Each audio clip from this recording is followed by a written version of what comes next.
When we had planned to move to Utah, we had no idea what we were getting ourselves into. But one thing we did know for sure was that all the national parks were only a few hours drive away. So that weekend, right after we moved in, we loaded up the car again and headed south for one reason. Because it's my birthday weekend. Why else did you think we'd be here? Now, we've been to places all over the world just to hike mountains, yet we've never seen anything like this landscape that's tucked away into the southern Utah desert. The walls towered far above us, and the green vegetation contrasted perfectly with the orange rock. Trying to take advantage of these warm winter temperatures, we hiked as many trails as we possibly could.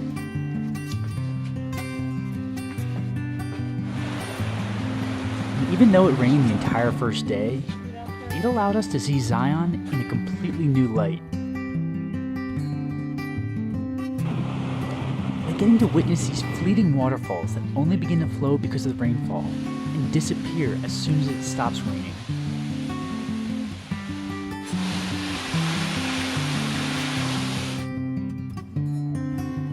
Fortunately, the sun decided to show up the following day.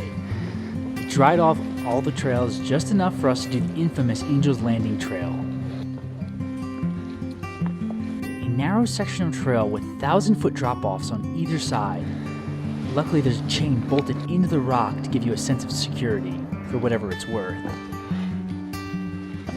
But for those who successfully navigate the trail are rewarded with an incredible view of the Zion Valley below, and a bird's-eye view of the Virgin River sweeping through the landscape.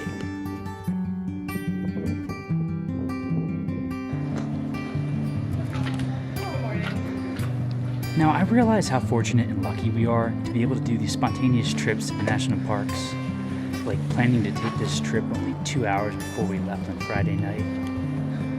So every weekend, we are going to make the most of this place and try to see as much of it as we possibly can. And of course, share everything along the way. And speaking of luck, we not only got to witness the rare sight of a California condor, but 2 of them mating. Happy birthday, Court.